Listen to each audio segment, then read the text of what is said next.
Esta é a continuação de Programações Abençoadas. Após sentida oração, o benfeitor Anacleto acercou-se da nobre mestra e convidou-a ao despertamento, enquanto nós outros fazíamos o mesmo com Mauro e Dilermando. Com bondade e energia despertava Jean-Michel. Como se estivesse no corpo físico, ao amanhecer de um dia feliz, a senhora acordou tranquila, jovial, e surpreendeu-se com o grupo que formávamos.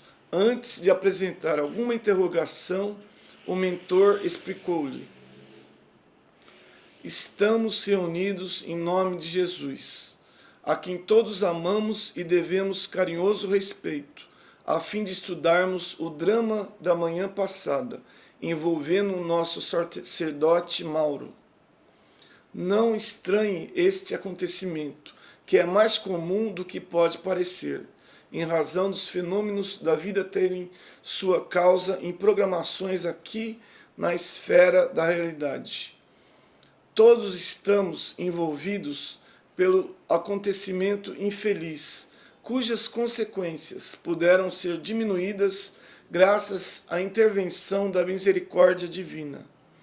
Nesse momento, mais lúcida, Dona Eutímia identificou Mauro e teve uma reação previsível de receio.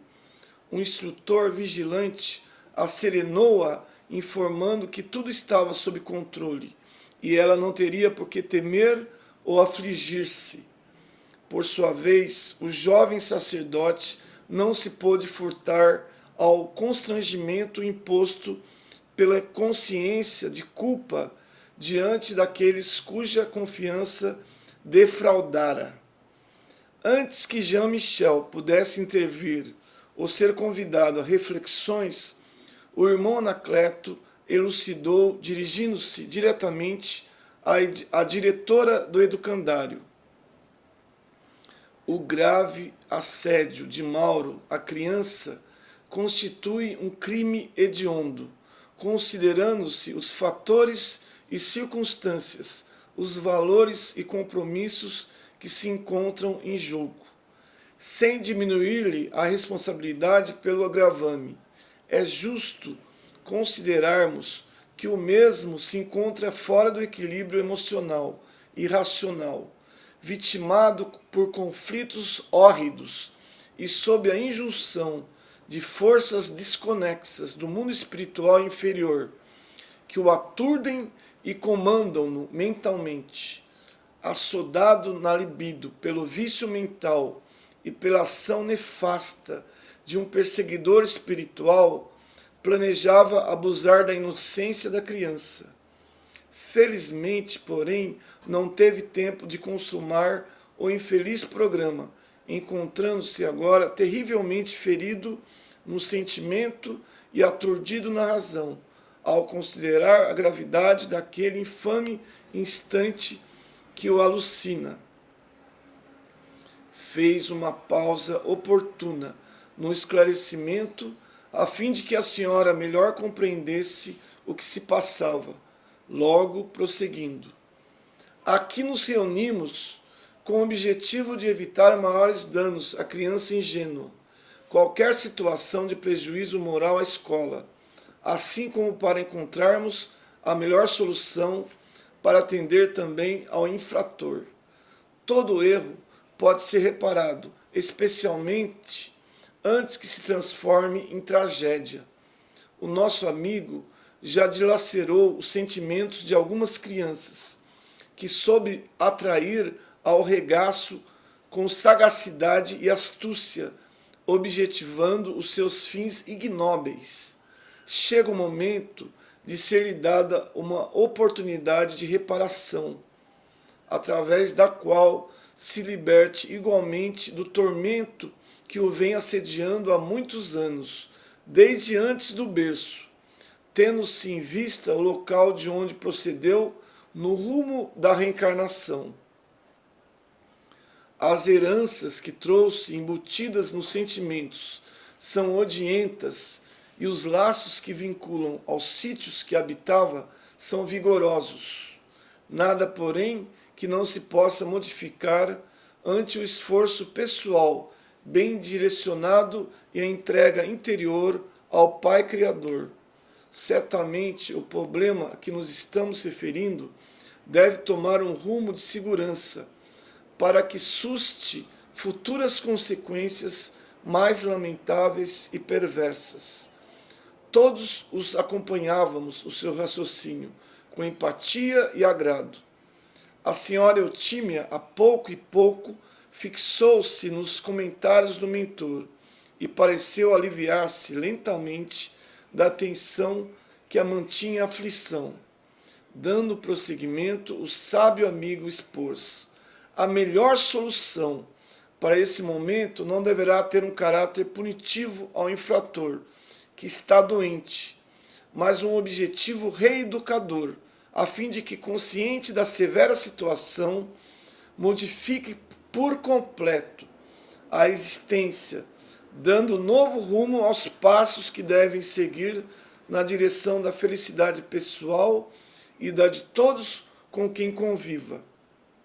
Assim, sugiro que a gentil professora entre em contato com a autoridade religiosa superior, que pode estudar a solução ideal para a ocorrência, narrando os fatos com serenidade, exigindo a transferência do sacerdote, sem comentários escabrosos, que sempre fecham a porta à solvência de quaisquer problemas.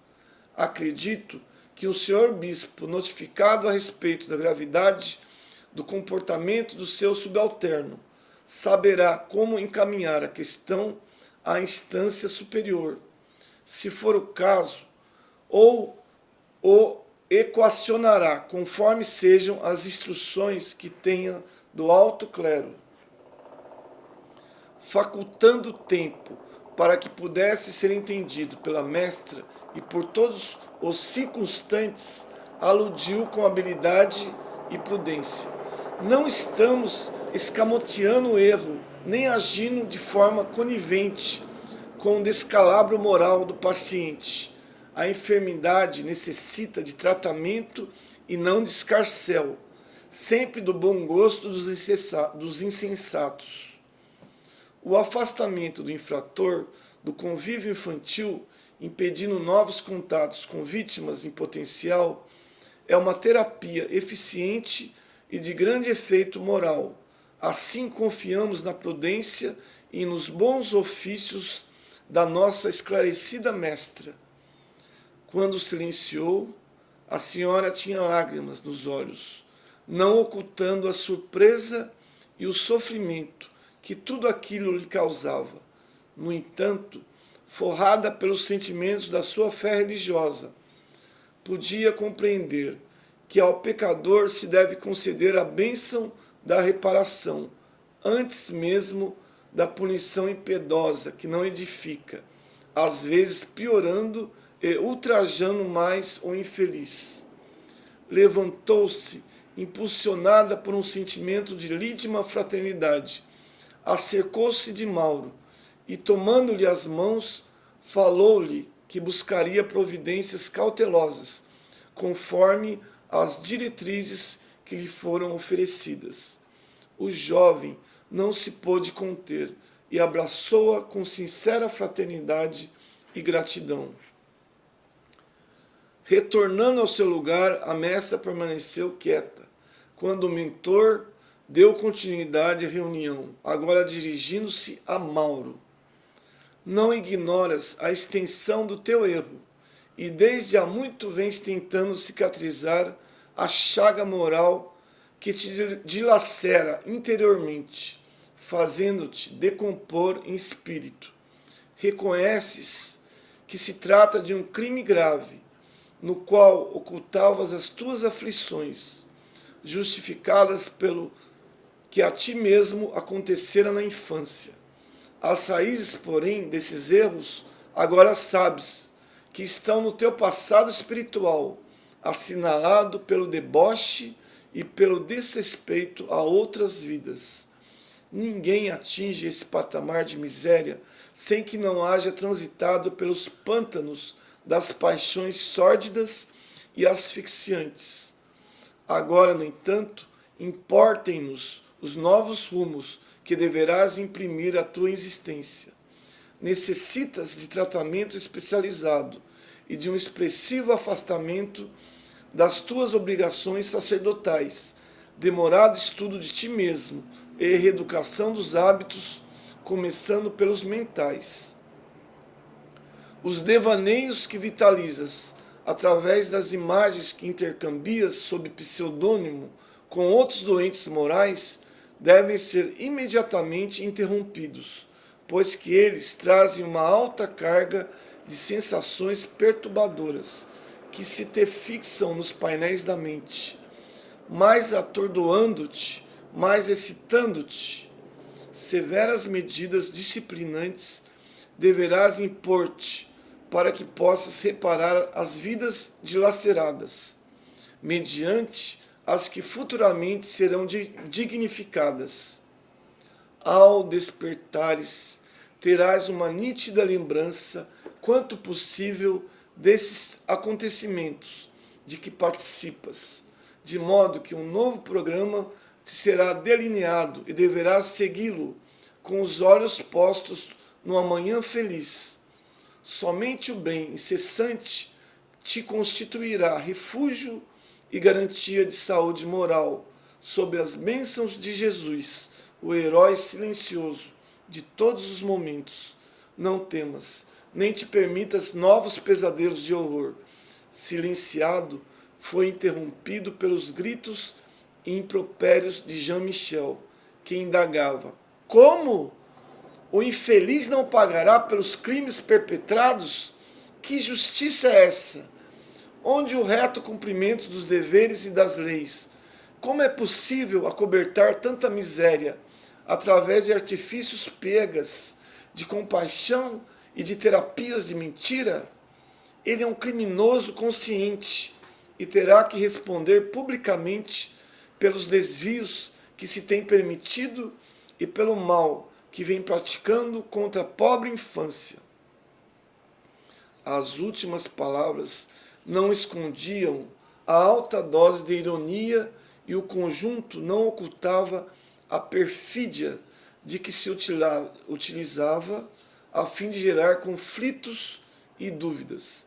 Sem perder a serenidade que era habitual, o mentor respondeu-lhe com bondade e energia: surpreendo-me com as tuas palavras, porquanto, se considerarmos a questão do crime, no caso em discussão, o responsável não é somente aquele que transita no corpo físico, mas também o nosso astuto amigo, que sabe imprecar e proclamar a necessidade de justiça.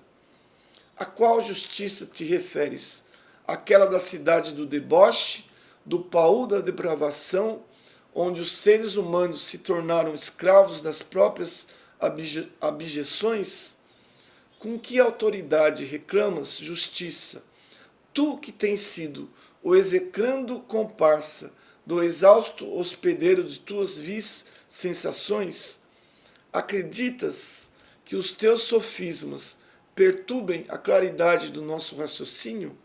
Enganas-te, porque antes de conjecturas aqui apresentadas, estamos habituados a lidar com vítimas e algozes, com psicopatas aferrados ao sexo em desalinho, desde o período em que nos encontrávamos na Terra. Logo mais será um momento de dialogarmos contigo, e por enquanto silencia e ouve. A atitude imediata, enérgica e clara, assumida pelo orientador, fez o perturbador aquietar-se embaraçado. O nobre Anacleto deixara claro que desde os dias do corpo físico no mundo se houvera dedicado à sexologia, de cuja tarefa se desencobrira com elevada folha de serviços prestados aos enfermos e aos outros portadores de distúrbio na área genésica. Por isso mesmo, prosseguia afeiçoado ao mister de atendimento aos infelizes que tombaram nas paixões mais grosseiras do sexo enfermo, havendo sido designado por instância superior para a tarefa na qual nos encontrávamos investidos.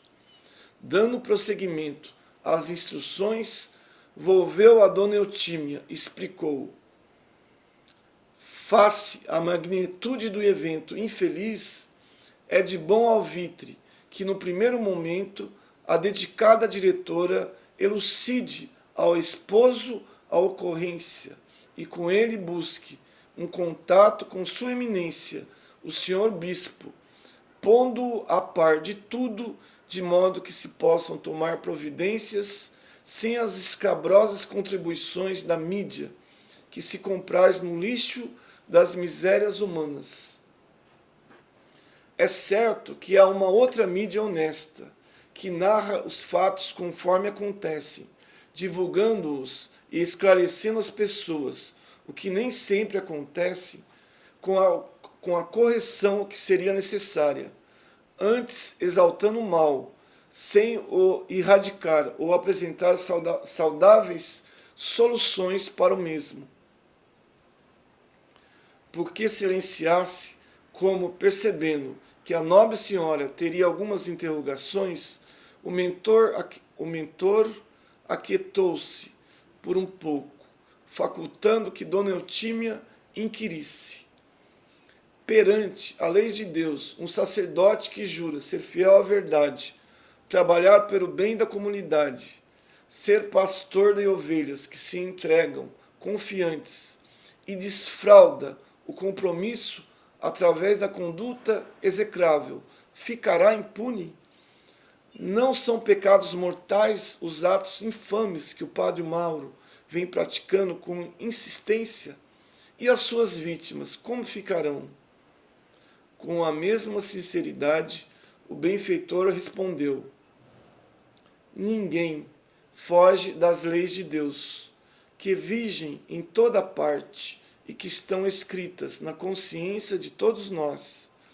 O irmão não fugirá de si mesmo, das cenas escabrosas que se permitiu, do remorso que o dominará por largo período. Isto, porém, somente sucederá mais tarde, quando, desperto e disposto ao resgate, começar o período de refazimento. A punição divina ao pecado mortal nunca se faz de maneira destrutiva do pecador, mas de forma que o edifique, convidando-o a reparar todos os danos perpetrados, mediante ações dignificantes e restauradoras do equilíbrio. Por isso mesmo, é-nos a todos muito difícil o julgamento correto